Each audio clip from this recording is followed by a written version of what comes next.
I am grateful that we are here amid this summer sermon series on Psalm 23. It has so many resonant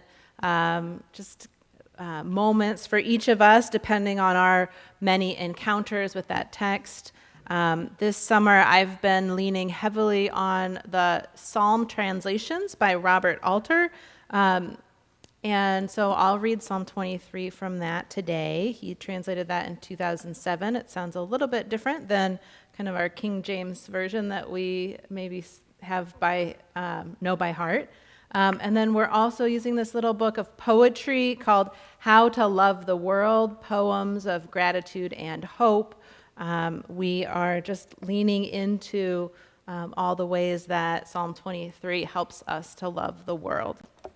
So here is Psalm 23. The Lord is my shepherd, I shall not want. In grass pastures he makes me lie down. By quiet waters guides me. My life he brings back. He leads me on pathways of justice for his name's sake. Though I walk in the vale of death's shadow, I fear no harm, for you are with me. Your rod and your staff, it is they that console me. You set out a table before me in the face of my foes. You moisten my head with oil, my cup overflows. Let but goodness and kindness pursue me all the days of my life, and I shall dwell in the house of the Lord for many long days.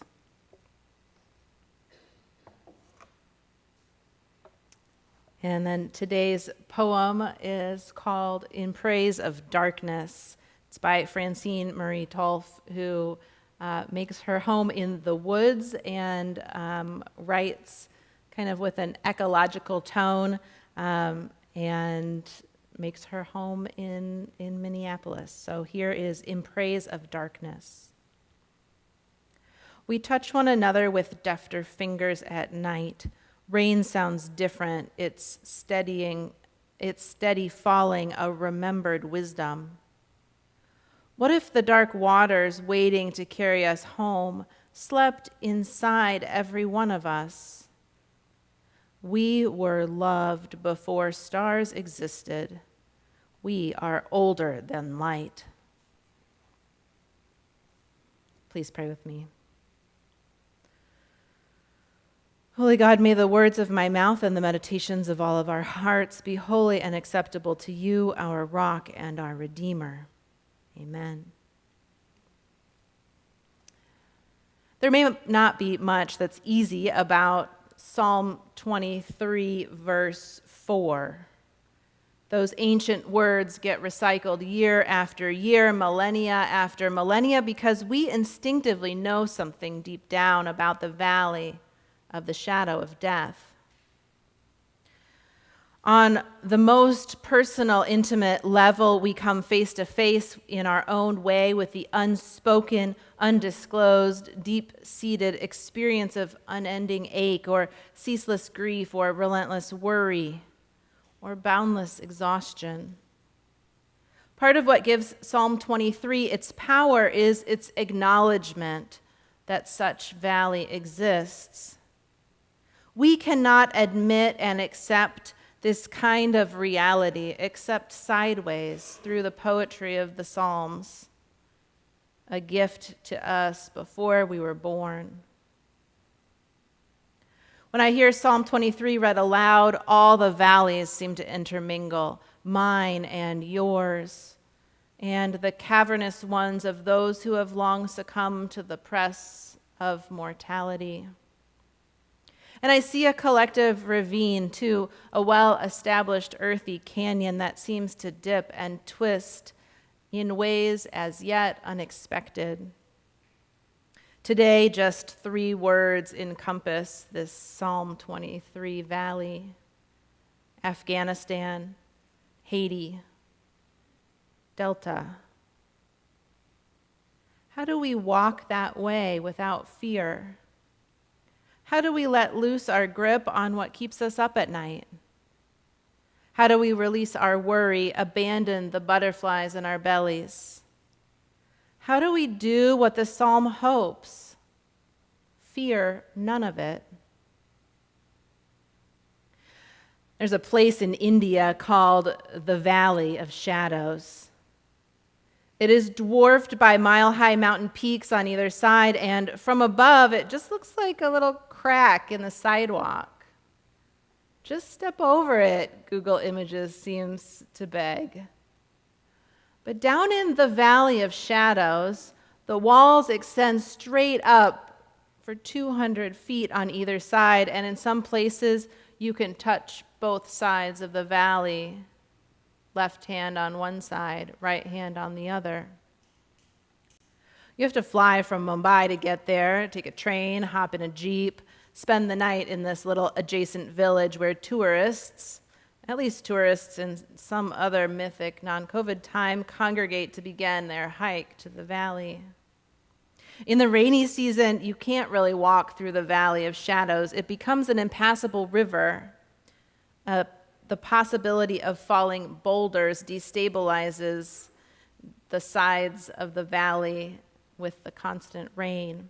So if you go in October or November. You can hike the mile-long valley in less than 5 hours with minimal cave crawling, really, just a little bit of rappelling and a short length of rope ladder to get you across. There's just one way in and one way out, and almost no plants grow in the Valley of Shadows. It's almost always in the shadow. The sun at high noon might peek momentarily in, but otherwise it's shrouded in darkness. Mosquitoes breed in that little pool of water that snakes down below, and snakes breed there too, I guess, but no other animals to speak of, just you and the valley. Of course, there are stunning photos from the vista at the end.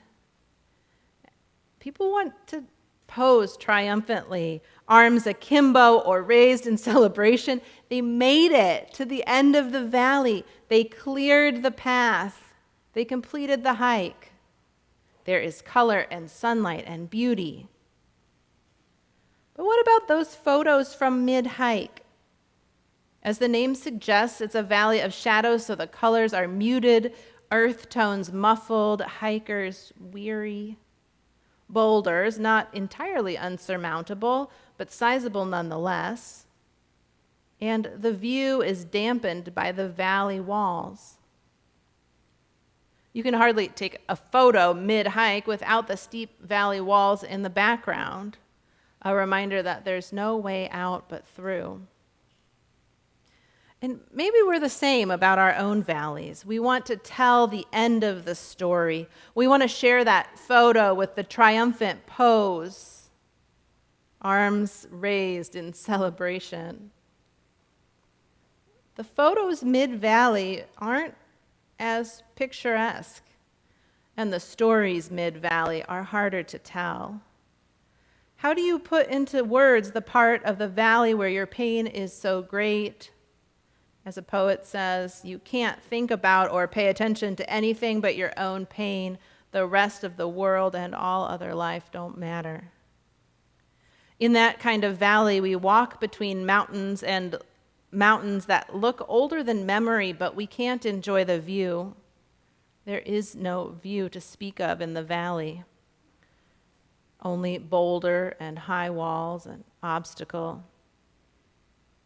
Now, from above, the Valley of Shadow disappears. The crack in the landscape seems minuscule. If you were hiking up to it, you might not even know it was coming. You might not know it was ahead.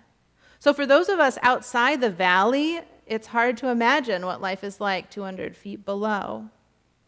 I'm not in Haiti this morning. I'm not in Kabul. I'm not in the emergency room or at a hospital in Florida where they will see 15,000 COVID hospitalizations today. I'm not in those valleys.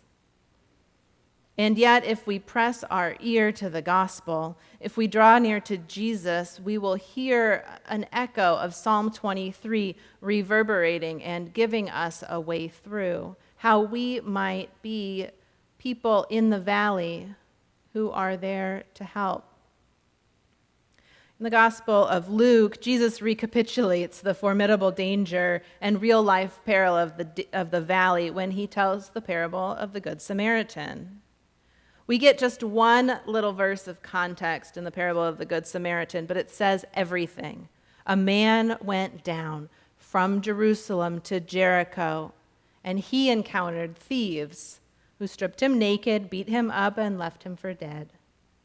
Any first-century listener would have known the Judean countryside between Jerusalem and Jericho is a steep valley with a harrowing public path. If you walk all day in the valley, you might find that there are good places for the bandits to hide along the way in those places of perpetual shadow. So the valley is not always some metaphor when you're on foot without cell signal in the ancient Near Eastern desert. We should have known that Jesus' parable would end with someone bravely enduring the many fears of rescuing someone left for dead in an ancient valley. Everyone else turned away, even the ones who shouldn't have.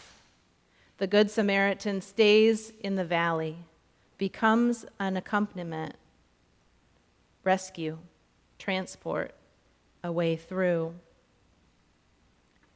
Jesus is intimately familiar with the Psalms. Jesus is opening us up to that valley of the shadow of death where we are invited to fear no evil. This is no view from the top or triumphant pose from the end. Psalm 23 and Jesus' subsequent evocative allegory mean relinquishing fear in the middle of the valley, knowing that there is no other way out, no sign of rescue, no elevator, no helicopter to ferry you up and out.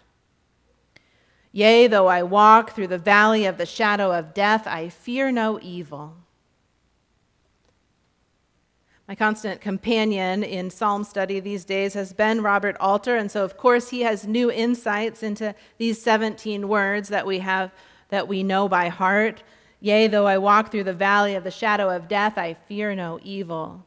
He translates it differently, no surprise, trying as much as possible to spotlight that terse thumbnail sketch of the Hebrew poet. He says that the King James Version takes 17 words to translate 8 and 20 syllables to translate just 11. Too wordy. Hebrew poetry rejects rambling and condenses endless hours in the valley into 11 straight syllables. So Robert Alters suggests we hear it this way. Though I walk in the vale of death's shadow, I fear no harm. His translator friend thought maybe he was trying too hard, annoyingly innovative, trying to abstain from any of those King James phrases that we know so well. Though I walk in the vale of death's shadows, I fear no harm. But he claims that he's trying to protect that concise cadence and cinched effect of Hebrew poetry that transports us to that stark place where sunlight ceases and life as we know it withers. This is Nike's Just Do It or Shakespeare's To Be or Not to Be. Tight little phrases that only sound good in the original. It cannot be wordily translated into some language, though apparently Nike couldn't translate it, Just Do It, into Chinese, and so they had to go with something akin to use sports to get their point across, or they just left the slogan untranslated. Some translators of Hebrew veer one step further, and instead of saying the shadow of death, they point to this more poetic reading of that phrase and say that it is the deep shadow and the deep darkness. And so that little translation tugs at these theological threads that have been woven through our faith, and to me, raise up this persistent Advent theme. The people walking in darkness have seen a great light. On those living in the land of deep darkness, a light has dawned. We get these themes interwoven. Psalm 23, the Good Shepherd, alongside the Good Samaritan, and then back to our Christmas story with Isaiah saying that people walk in darkness and have seen a great light. On those living in deep darkness, a light has dawned. We catch this glimmer of hope that light and darkness can oscillate, that valley and rescue might coexist. It's not to say that there's gift in the valley of shadow. There may be blessing and kinship and transcendence and glimmers of beauty and hope, but we should not confuse this with gift. One of you mentioned to me that the most important word for you in Psalm 23 is that word through. That you trust again and again that the Lord your shepherd carries you through. I want to live there too with the word through.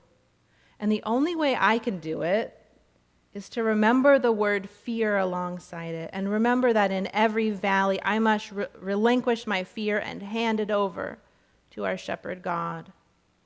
Maybe I can release my fear ultimately because I know that the Lord is my shepherd who does carry me through. Or maybe I can only make it through because I hand my fears over to God. My fear of harm, my fear of evil, my fear of pain, my fear of letting go. Today's poet, Francine Tolf, says, "We touch one another with defter fingers at night," as if the valley itself accentuates that need for nimble-fingered attentiveness, expert navigation, keen, resourceful expressions of love. We do not busy ourselves with unimportant things when we are in the valley of shadows. It is all survival and persistence and endurance. Even the hardest work on the cusp of death, when we say thank you and I love you and goodbye, there is its own kind of labor, the labor of release, the labor of letting go. And it's all new. It's not something we've done before. So if Francine Marie Tolf is to help us to love the world again with her poetry, she can carry us along with her attentiveness. We need her remembering that in the valley, the rain sounds different. It's steady falling, a remembered wisdom. And we need her wondering, what if the dark waters waiting to carry us home slept inside every one of us? So that we might connect our own watery depth here and now, and thereby live differently today, living that nimble-fingered attentiveness to love now, abandoning what is unimportant, becoming reattuned with our bodies and our families and our communities and our sense of serving God. And we need her, our poet, to point us to that longer view. We were loved before stars existed. We are older than light. She points us out beyond the valley to that night sky above. Maybe it's just a small sliver of starlight sky, but it can connect us to the infinite, to the ineffable, drawing us up and out in a way that welcomes the valley and the green pastures to coexist and overlap, such that we can affirm, even from the valley of shadow, that the Lord is my shepherd. You've been to the valley. You've been to the valley before, but you've not been to this valley. It's all new. And so it's time, again, to hand over all our fears to the Lord, our shepherd and guide, and trust that there is a way through to the infinite, ineffable, that we will be drawn up and out. Amen.